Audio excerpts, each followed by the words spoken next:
Assalamu alaikum class. This is Altaf Ahmed Kolachi and I welcome to all of you in Altaf's online academy. According to my given syllabus, today we are moving forward towards its next topic, as soon as and no sooner. This topic in all regards is also one of the most important topics of English grammar, because we use it in our daily routine sentences, and these types of sentences can also be given in your exams to convert sentence from as soon as into no sooner, or in the form of sentence structure or error detection.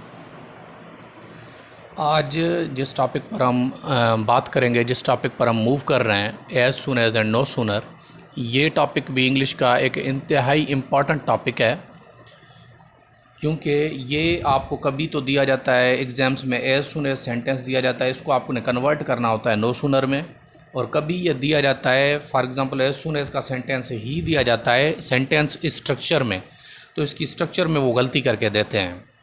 उन दोनों सूरतों में आपको ये सीखना पड़ेगा, समझना पड़ेगा इसके रूल्स एंड रेगुलेशंस, तभी आप इसको कन्वर्ट कर पाएंगे या सेंटेंस स्ट्रक्चर में इसकी स्ट्रक्चर को पहचान पाएंगे, इसका एरर ढूंढ पाएंगे। अच्छा, तो सबसे पहले आपको ये पता हो कि एज सुन एज का मतलब क्या होता है। सेंटेंस में जहाँ भी एज सुन एज इस्तेमाल हो उसका मतलब क्या होता है। अब एज सुन एज का मतलब होता है जैसे ही, या अगर मैं सिंधी में बात करूँ तो जीए ई एज सुन एज, ठीक है।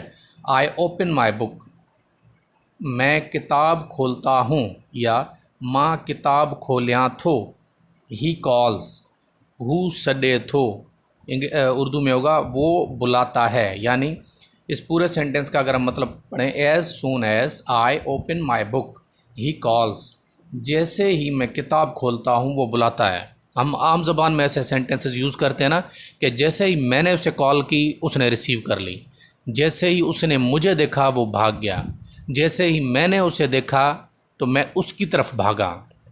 तो ऐसे सेंटेंस हम अपनी आम ज़िंदगी में भी जो है वो इस्तेमाल करते हैं, ठीक है। अब इनकी स्ट्रक्चर क्या होती है। अच्छा, इनको फिर कन्वर्ट कैसे किया जाता है। याद रख लें, जब सेंटेंस एज सून एज का हो, ठीक है, एज सून एज का जब भी सेंटेंस हो तो शुरू में हम रखेंगे एज सून एज, उसके बाद नॉर्मली जो सेंटेंस होगा हम उसकी इंग्लिश करेंगे। मिसाल के तौर पर, माँ किताब खोलिया थो, मैं किताब खोलता हूँ। अब ये प्रेजेंट इंडेफिनिट टेंस या प्रेजेंट सिंपल का सेंटेंस है, ये हम ऑलरेडी सीख चुके हैं। तो जो इनकी सिंपली इंग्लिश ट्रांसलेशन होगी, माँ किताब खोलिया थो, इसकी ट्रांसलेशन इंग्लिश में क्या होगी, आई ओपन माई बुक। अच्छा, माँ पंहिंजी किताब खोलिया दो, माँ की जगह आ जाएगा माँ पंहिंजी किताब, ठीक है। तो ये मैंने यहाँ पर गलती से नहीं लिखा है, तो ये होगा पंहिंजी। अच्छा, मैं अपनी किताब, यहाँ पर उर्दू में होगा मैं अपनी किताब खोलता हूँ, ठीक है। तो जैसे ही मैं अपनी किताब खोलता हूँ, ही कॉल्स, वो बुलाता है। अच्छा, इसकी स्ट्रक्चर ये है कि पहले आप रखेंगे एज सुन एज, यानी जैसे ही के लिए या जीए ई के लिए, उसके बाद जो सेंटेंस लिखा हुआ है प्रेजेंट में है तो प्रेजेंट में लिखेंगे, पास्ट में है तो पास्ट में लिखेंगे, फ्यूचर में है तो फ्यूचर में लिखेंगे, उसके बाद कॉमा दे देंगे, यानी ये first part of the sentence है। उसके बाद आप क्या देंगे, कॉमा देंगे, उसके बाद यहाँ पर भी कॉमा है, उसके बाद दोबारा जो आगे सेंटेंस लिखा होगा उसी की ट्रांसलेशन करेंगे। जैसे यहाँ पर लिखा हुआ है हु सडे थो, या वो बुलाता है, इसकी इंग्लिश ये भी प्रेजेंट इंडेफिनिट टेंस का है, तो ये होगा ही कॉल्स, ठीक है। अच्छा, इसका एक रूल याद रख लें, एरर डिटेक्शन में आपको ये कैसे दिया जा सकता है। इसका रूल ये है कि ये नहीं हो सकता कि पहला पार्ट प्रेजेंट में हो और दूसरा पार्ट पास्ट में हो, गलत होगा। ये नहीं हो सकता कि पहला पार्ट पास्ट इंडेफिनिट या पास्ट सिंपल टेंस में हो, किसी में पास्ट कंटिन्यूस या पास्ट परफेक्ट में हो, और दूसरा प्रेजेंट में हो, नहीं, ऐसा कभी नहीं हो सकता कि पहला पार्ट जो है पास्ट में हो दूसरा फ्यूचर में हो, ऐसा भी नहीं हो सकता। याद रख लें, दोनों पार्ट एक ही मतलब टेंस में होंगे। एक ही टेंस में का मतलब अगर पहला पार्ट प्रेजेंट में है तो दूसरा भी प्रेजेंट में होगा, अगर पहला पास्ट में है तो दूसरा पार्ट भी पास्ट में होगा, अगर पहला फ्यूचर में है तो दूसरा भी फ्यूचर में होगा। अच्छा, लेकिन फ्यूचर के लिए यहाँ पर थोड़ी चेंजिंग है।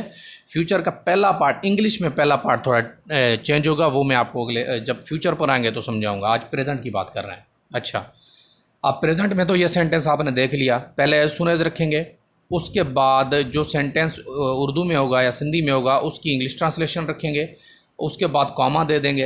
अच्छा, अगर यहाँ पर कॉमा नहीं है तो सेंटेंस स्ट्रक्चर की ये मिस्टेक है, एरर डिटेक्शन है, ये कॉमा लाजमी देनी है। उसके बाद दूसरा पार्ट ऑफ सेंटेंस रखेंगे, उसके बाद फुल स्टॉप होगा। अच्छा, अब इसको नो सूनर में हम कैसे कन्वर्ट करते हैं? अच्छा, ये एज सुन एज को कन्वर्ट किया जाता है नो सूनर में, यानी ये जो पार्ट लिखा हुआ है ना एज सुन एज, इसको हटा के इसकी जगह पर क्या आएगा? No sooner. अच्छा, नो सूनर एन कैपिटल हो जाएगा क्योंकि पहला वर्ड है, ठीक है। अच्छा, नो सूनर के बाद क्या होगा? जो सेंटेंस लिखा हुआ है, यानी अगर वो प्रेजेंट इंडेफिनिट टेंस का है, पास्ट इंडेफिनिट टेंस का है या फ्यूचर का है, ठीक है, जो भी होगा इधर इधर जो भी सेंटेंस है, यहाँ पर वो सेंटेंस इंटेरोगेटिव फॉर्म में आ जाएगा। अब इंटेरोगेटिव फॉर्म में का मतलब, अब ये हमने पढ़ा था ना प्रेजेंट इंडेफिनिट टेंस में, आई ओपन माई बुक।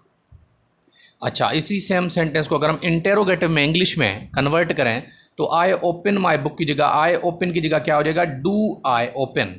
ये प्रेजेंट इंडेफिनिट टेंस का सेंटेंस है ना, तो प्रेजेंट इंडेफिनिट की निशानी या हेल्पिंग वर्ब क्या है? डू। अब इसको इंटेरोगेटिव करना है तो पहले आ जाएगा डू, उसके बाद आई ओपन। अच्छा, यहाँ पर कोई क्वेश्चन मार्क नहीं देने, ये इसका स्ट्रक्चर है कि ये इंटेरोगेटिव फॉर्म में कन्वर्ट हो जाता है, मीनिंग सेम ही रहेगी। ये मीनिंग मैंने लिखी हुई है, मैं आपको समझाता हूँ, लेकिन ये मैं आपको कन्वर्ट करना पहले समझा रहा हूँ, ठीक है। आई ओपन माई बुक, तो जहाँ पर जो भी सेंटेंस होगा वो सेंटेंस अपने इंटेरोगेटिव फॉर्म में कन्वर्ट हो जाएगा। यहाँ पर I open present indefinite tense का है ना, तो ये हो जाएगा डू आई ओपन, ठीक। आगे सेम रहेगा माई बुक, माई बुक। अच्छा, उसके बाद ये जो कॉमा है, ये कॉमा कन्वर्ट हो जाएगी देन में। आई अगेन रिपीट, ये जो कॉमा है ये कॉमा ख़त्म हो जाएगी और ये रिप्लेस हो जाएगी किससे? देन से। अच्छा, इंग्लिश में देन दो हैं, एक THAN, दूसरा THEN, लेकिन यहाँ पर हमने नो सूनर वाले सेंटेंस में कौन सा देन देना है? THAN। ये याद रख लीजिएगा स्पेल के हिसाब से। देन उसके बाद जो सेंटेंस होगा हम वही, दूसरा पार्ट ऑफ सेंटेंस होगा हम वो इधर नीचे उतार देंगे। ही कॉल्स, ये हो जाएगा ही कॉल्स फुल स्टॉप। ये आपका सेंटेंस कन्वर्ट हो गया, ठीक है। अच्छा, अब इसकी मीनिंग क्या होगी? देखिए, मीनिंग दोनों की सेम है। ये यूं समझ लें, ये एक्टिव वाइज पैसिव वाइज की तरह है, सेंस सेंटेंस का सेम ही रहेगा, there will be a little bit difference between the meaning, otherwise sense दोनों का सेम। अब जी देखिए, यहाँ पर इसकी मीनिंग थी जैसे ही मैं किताब खोलता हूँ वो बुलाता है, यहाँ पर हो जाएगा मुश्किल से ही, नो सूनर की ये मीनिंग बता रहा हूँ, मुश्किल से ही मैं किताब खोलता हूँ तो वो बुला लेता है या वो बुलाता है। तो मतलब मीनिंग या सेंस सेम ही रहेगा, थोड़ी बस चेंज है। यहाँ पर सिंधी में जीअं ई मां पंहिंजी किताब खोलिया थो, यहाँ होगा मस ई मां पंहिंजी किताब खोलिया थो, हू सॾे थो त हू सॾे थो, बाकी सेम, ठीक है। ये रूल आपने याद रखना है। अच्छा, इसका प्रैक्टिस के लिए मैंने दूसरा सेंटेंस लिखा है, इससे आप समझें। अब ये as soon as he writes we read it. अच्छा, अब पहला आपको पता है एज सून एज को कन्वर्ट करना है किस में? नो सूनर में। ये कन्वर्ट हो गया नो सूनर। अच्छा, ये ही राइट्स प्रेजेंट में, इसको इंटेरोगेटिव में कन्वर्ट करेंगे तो क्या हो जाएगा? डज, क्योंकि ही है ना, ये राइट्स का जो एस है वो इसमें आ जाएगा, ही राइट्स हो जाएगा डज ही राइट। फिर यहाँ राइट्स नहीं होगा क्योंकि ये एस इधर लग गया, ये हम प्रेजेंट इंडेफिनिट टेंस में पढ़ चुके हैं, ठीक है। ही राइट्स हो जाएगा डज ही राइट, और ये ठीक है, ये हो गया, ही राइट्स हो जाएगा डज ही राइट। उसके बाद ये देखें, ये कुछ ये जो कॉमा है, comma will be converted into then, N वाले देन में, देन वी रीड इट, बाकी सेम रहेगा, वी रीड इट। सेंटेंस आपका नो सूनर में कन्वर्ट हो गया। अच्छा, अब आखिरी प्रैक्टिसिंग सेंटेंस देखें, as soon as you see me I run away, जैसे ही तुम मुझे देखते हो मैं भाग जाता हूँ, ठीक है।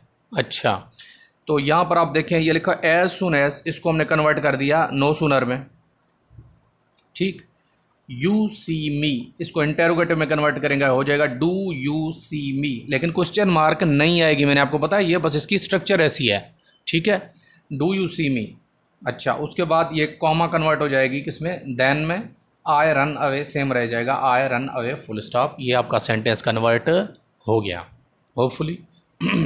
आज ये आपको समझ में आ गया होगा। ये आज हमने प्रेजेंट किया, कल इसका हम पास्ट करेंगे, फिर हम इसका फ्यूचर करेंगे।